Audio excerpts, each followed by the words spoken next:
Ezio Auditor. Brave of you to stand alone against me, but also quite foolish. Assassin.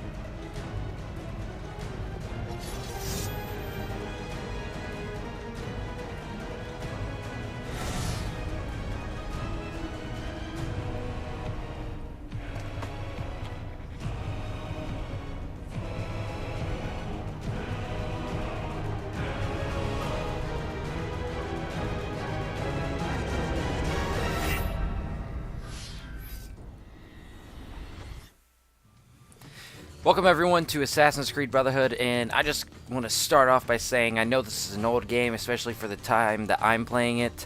I'm going to go ahead and press start, that way to go back to that cinematic cutscene, but I just want to say, yeah, I know this is an old game, especially at the time I'm playing it, and the reason for that is because, you know, I really love the Assassin's Creed series. I love it to death. I just, like, it's probably my favorite all-time game series of all time, even though I said that twice.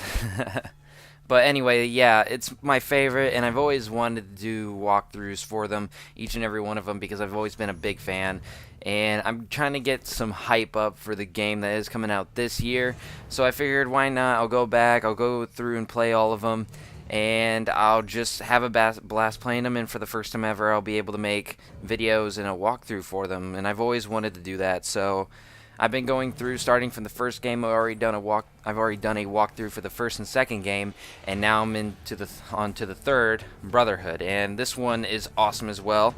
I fell in love with Assassin's Creed number 2.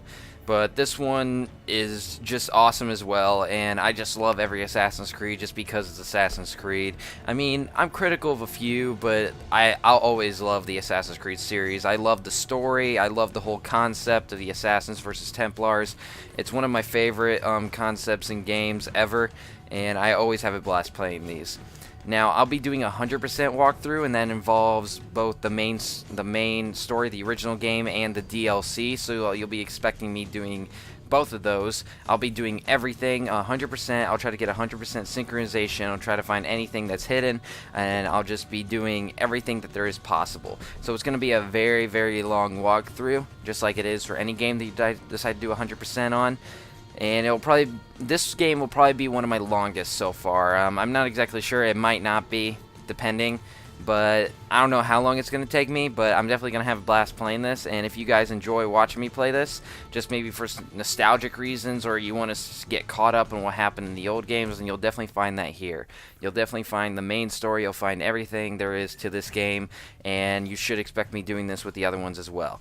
Now, like I said, I did the first and second game already, and can't even speak English, I'm sorry for that.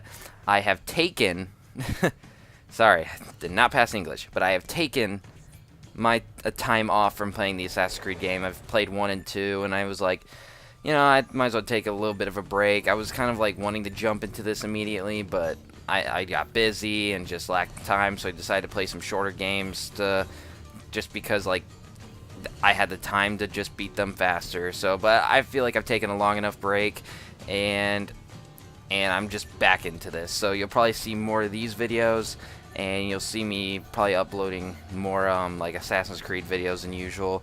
And now that I have a lot more time in my hands, you'll probably see me, in fact, just uploading more like different games alongside each other. Like I might play different games at the same time. And since I'm getting hyped for the new Assassin's Creed coming out, then you'll see like I said, you'll see me do all these Assassin's Creed. Now that I got that out of the way, I just want to explain one more thing before we start this game. I challenged myself with Assassin's Creed. I've played these games so much that like I've beat them 100%, that I decided to challenge myself a certain way. Most people don't do this, but I have created an outfit system. And what I mean by that is I try to add a purpose to each and every outfit or anything outfit related. So that means if there's an outfit, I try to find a certain time or maybe a certain mission to wear it for some specific reason.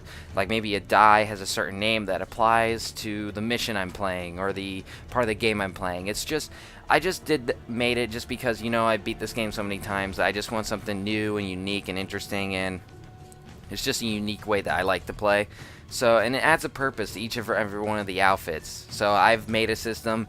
Now I've had times in the past where I haven't been able to do that completely. I've had to like not been able to do like maybe 1 or 2 outfits because just based on how the game worked. But most of the time I'm able to make a system to where I can use every outfit at least once for some reason. And you'll see me doing that during this 100% walkthrough. It shouldn't be too much of a burden. You'll just see me go and get like a new outfit during at times. Or you might see me in a new outfit and I'll just be wearing it for a certain reason. This is going to be a long walkthrough anyway, so it won't be that much of a burden on the walkthrough itself. And if you guys think that's a cool way to play, you think it's stupid, you know, power to you. That it's your opinion. You can think my way stupid. I completely understand. If you think it's like, hey, that's an interesting way to play, then I like you. But you know, seriously, guys, if you think it's stupid, I completely get it. But it's just a way I like to play because it's just how I've always kind of played, and it's just, you know, I think it makes the game more interesting to me just because it provides more purpose to the outfits, and it's just kind of like making it somewhat more difficult. It's not really even difficult, it's just management, and I find that fun. But yeah, now that I explained that for my stupid reasonings for wearing outfits, just gotta double check. Okay, yep, subtitles are on.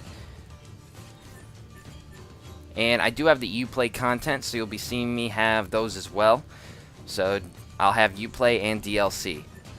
And alongside with the closed system, I forgot to mention this, but alongside the closed system, you'll see me doing missions in order. Like if there's like 3 missions you can go to and it's like there you can do them in any order, you'll see me try to do them in the order of how they're set up in the sequence. If I'm not able to do that, like say I mess up and do one that's actually not in the correct order, then it's not a big deal. I'll just brush it off aside. It won't like make me restart this entire walkthrough. It's because that's just stupid, but I'll be trying to play that way because it's kind of like the same reason with the outfit system. It's just like a kind of like a strict way to play, and just it's like management and all that. And like I said, I will not like have this be a burden. I'll like not show me figuring out what order they're in, but I will show me doing them in the correct order probably. As you've probably seen in the past walkthroughs I've done that for. Alright, let's get right into it. And you can probably see, I started this a while ago, but I had issues with the game, so I had to like abandon it, but I'm back and ready to start from the beginning and do this all again. So I'm going to delete this session and start a new one. And yes, that is my name. I don't think anyone ever expects to wake up one morning and find themselves caught in the middle of a war between 2 secret organizations. I know I didn't. But here I am. On one side are the Templars, better known these days as Abstergo Industries. They're in the business of control. Politics, economics, technology. They won't stop until every single one of us serves them. Literally. Fighting against them are the Assassins, a group dedicated to safeguarding humanity's free will. I was born into the Brotherhood. A couple of weeks ago, the Templars found me. They took me prisoner, strapped me into a machine they built and put me to work. It's called an Animus, and it's where I spent most of my time. Exploring the memories of my ancestors, discovering entire lives locked deep inside my DNA. First, I revisited the life of Altair ibn La'ahad, an assassin from the Crusades. The Templars wanted the location of something known as a Piece of Eden, an ancient artifact capable of bending people to their will. Once the Templars had what they were looking for, they decided my usefulness had come to an end. But Lucy saved me. Lucy. When things were at their worst, she revealed herself to be an assassin and helped me escape. I was hoping that would be the end of my misadventures, but we were just getting started. Back into another Animus I went. Now, I'm reliving the memories of Ezio Auditore da Firenze, my ancestor from the Renaissance, searching for a path forward. Through the bleeding effect, I'm becoming an assassin in more than just name. It will come in handy as the Templars prepare to enslave us all. They found us. They've crashed our hideout and we're fleeing the scene looking for a place to hide. Only there isn't any and time is running short. My name is Desmond Miles, and this is my story.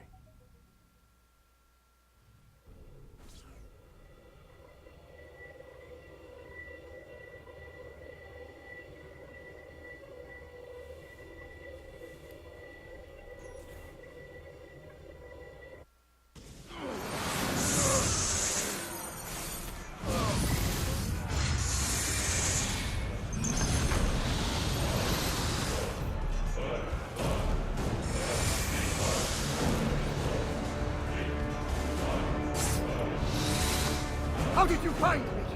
Mario Auditore let me here.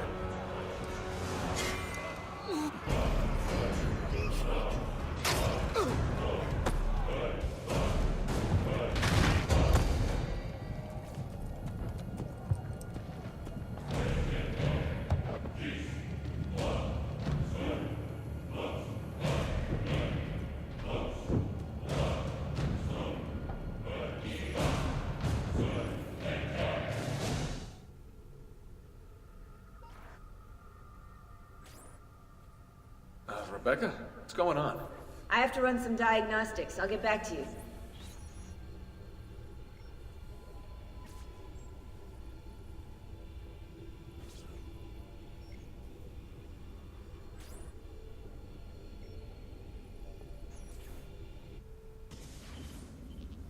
It is done. The message is delivered. We are gone now from this world. All of us. We can do no more. The rest is up to you, Desmond. What? Who is Desmond? I don't understand. Please, wait. I have so many questions.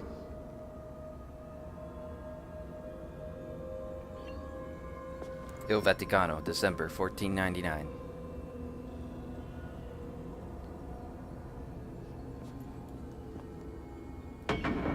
Alright guys, I should mention that these databases that you get in the game, I'll be reading them as well.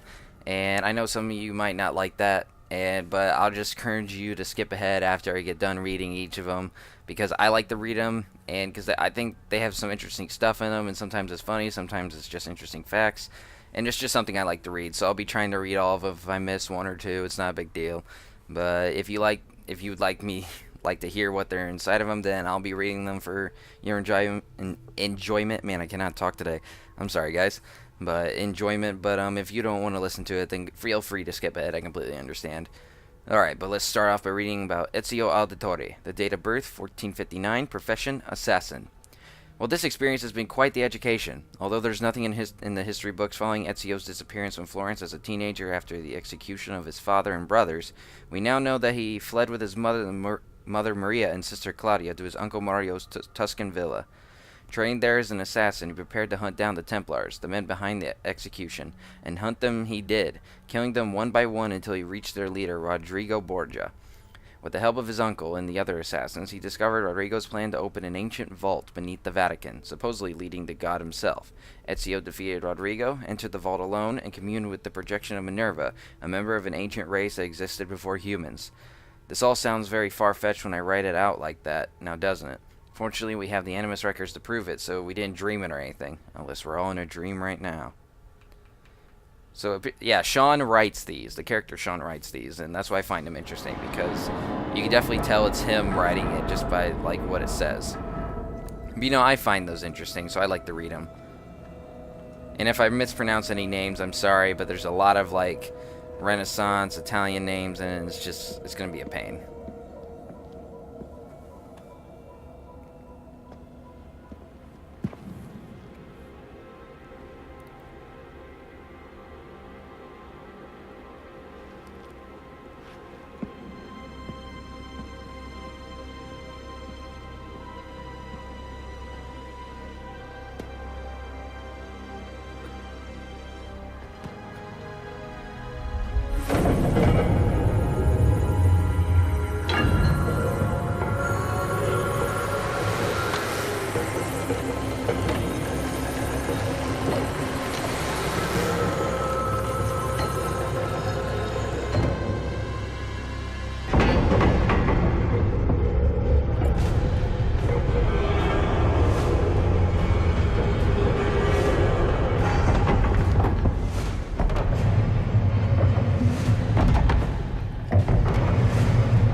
hands of the earth than in the hands of man.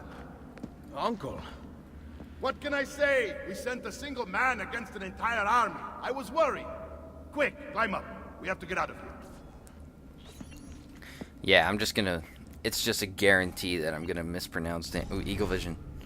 I love Eagle Vision. Eagle Vision is awesome. But it's saying, yeah, it's gonna be a pain pronouncing names, and I don't mean to mispronounce them, but you know, like, that happens. So I'm sorry if I mispronounce anything at all, but I'm not perfect.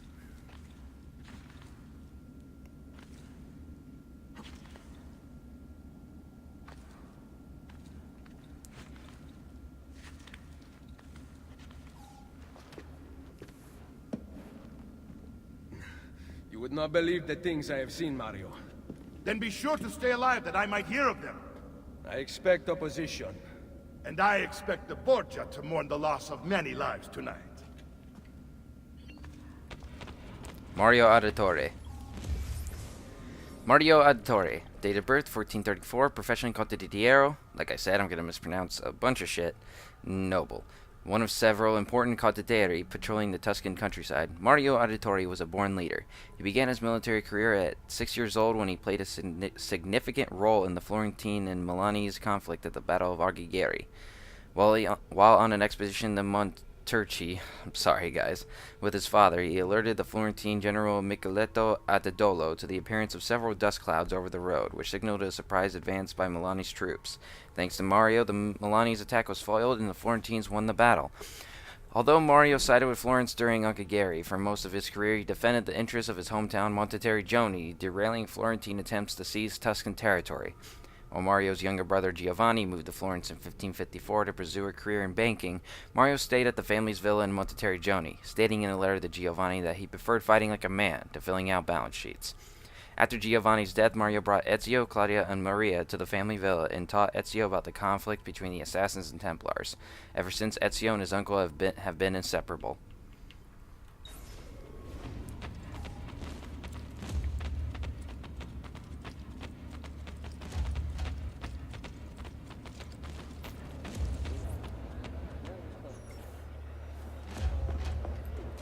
Che cosa fate qui? Assassini! God will see you pay for your crimes! You have desecrated the sanctity of this holy place! You condemn what you do not understand. We must go, Ezio, now! The Capitale Sistina. Capella Sistina. I think it's Capella Sistina. Yeah, I think that's how you say that. Capella Sistina. Inspired by the architecture of Solomon's Temple, the Sistine Chapel is the most famous room in the Apostolic Palace, the Pope's Vatican residence. The chapel's famous ceiling frescoes were only begun in 1508. Snow climbing across the finger of God, but the wall paintings that line the chapel, painted by Pietro Perugino, Sandro Ponticelli, and Domenico Ghirlandaio, among others, are an ample consolation prize. As the Pope's personal chapel, Mass is frequently held inside, as are the papal conclaves, which occur after the Pope's death. The cardinals are locked inside the chapel and are not permitted to leave until a new Pope is elected. Only through smoke signals sent up a chimney to announce the new Pope can they escape. And the worst of all horrors, no cardinals, unless ill, can be attended inside by more than one servant. That's just cruel. See what I mean? Sean's hilarious when he writes these. Or it's hilarious to think that he wrote them, you know.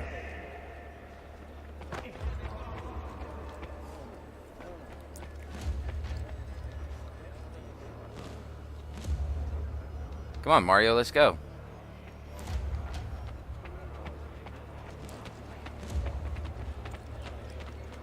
Did Rodrigo manage to hurt you? Barely. My armor blunted his attack.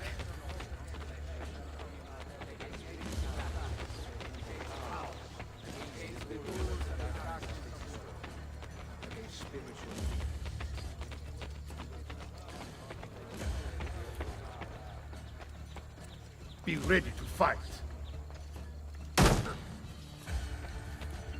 What are you doing? Saving you from the looks of it. Not bad for an old man. Agreed. You still have some skill. Buona questa. Excellent. I love the chain killing. Despite how overpowered it is, it's just fun.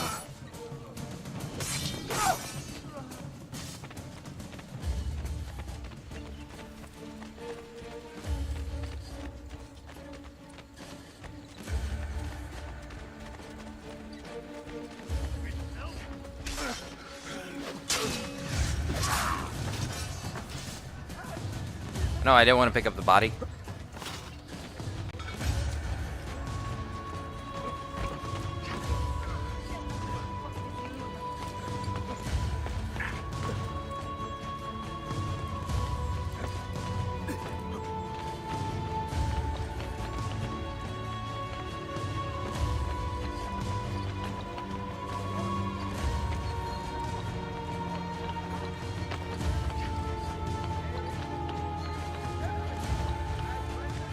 Oh god.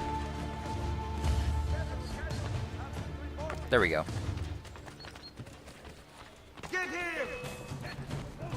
I see him! There!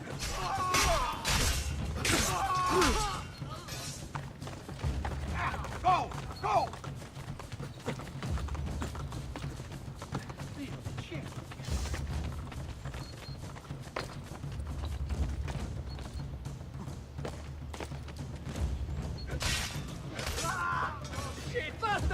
I guess we gotta fight these guys. I think in the past we didn't have to fight them.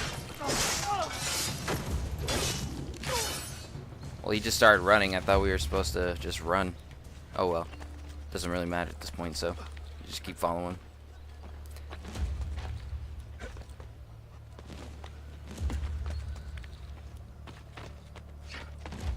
You gotta adapt, I guess. As an assassin, you must learn to adapt.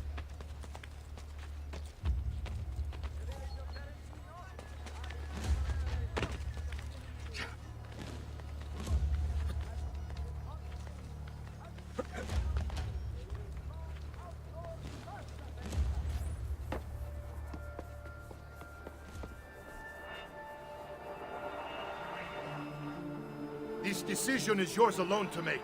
Only do so quickly. Give it to me. You can do with it as you will later. Bene. Jump!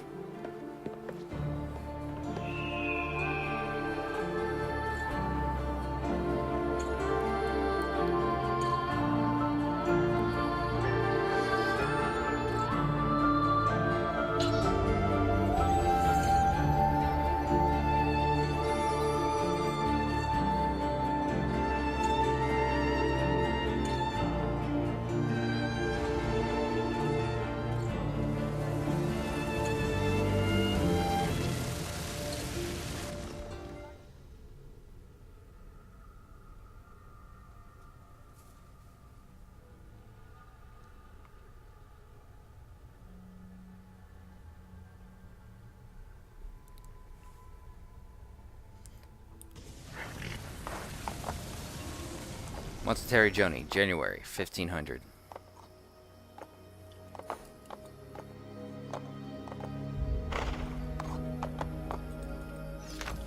And then Minerva Montetary talked Joni. about the sun.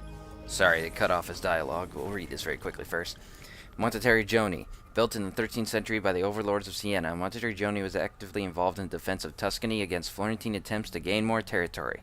At the front of this conflict was the Auditore family, who became the city's rulers and protectors. It was the Auditore who constructed Montetary Joni's famous walls, which can still be seen today. Although standing in opposition to Florentine desires, the Auditore had cordial relations with the Medici family, largely due to their collective Florentine roots. Montetary Joni successfully withstood attacks from Florence until 1554. The city was betrayed. Giovanni Setti, the keeper of the garrison and a Florentine exile, was allowed to return to Florence in exchange for the keys to the city. Extraordinarily, the Auditore were allowed to continue their rule of Montetary Joni under Florentine leadership, showing that the Medici do not forget their friends.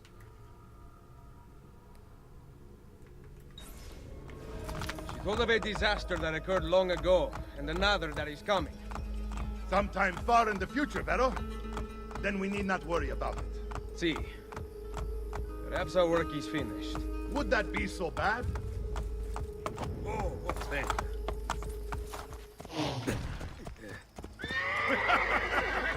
We upgraded the arsenal while you were away.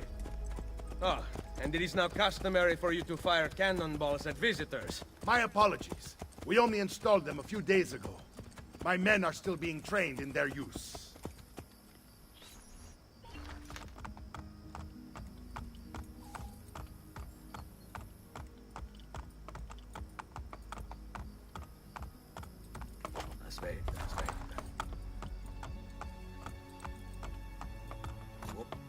Monterey Joni is actually a badass place to build up in the second game. I always like the whole, like, earn money, then build an awesome, like, base kind of, like, idea to these games. I've always kind of liked that. Welcome back, Ezio. Ezio! Look, it is Ezio! Let me see! Buongiorno. Salve, Mario! It's good to be home. Two of them. This place just keeps getting better. Thanks to you. Brother! Claudia. It is good to be home. How is mother? She's fine. I heard you were returning, but I'm glad to see it with my own eyes. The Contessa of Forli is here to welcome you. I had no idea you were so famous. Katarina? Here? Is it finished then? Is the Spaniard truly dead? Gather the others in Mario's study tonight. I'll explain everything there. Steel yourself, Ezio. They will have many questions. Claudia, tell the Contessa I look forward to seeing her this evening.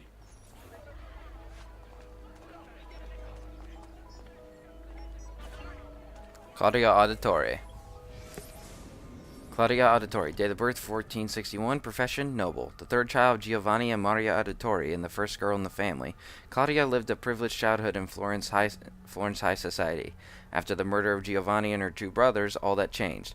Claudia, Ezio, and Maria fled to Monterey Joni in the safety of their uncle Mario's villa. Claudia remained in the villa, caring for her nearly comatose mother, while Ezio set off to avenge the murders. A record book recovered from by archaeologists reveals a relatively unexciting existence. Between months spent managing the villa's finances, brief periods of activity were supplied by Ezio's visits and the renovations she was able to carry out with the money brought back from his travels. Under her care, the town blossomed, ushering in a new era of prosperity for Monterey Joni. Claudia, however, remained cut off from the world she loved. To hear of Ezio's adventures only reminds me of my own lack thereof. That is not the life I dreamed of as a child. Ezio does not understand. He treats me so delicately. I despair of ever emerging from this prison. She writes in one particular poignant letter dated July 1495.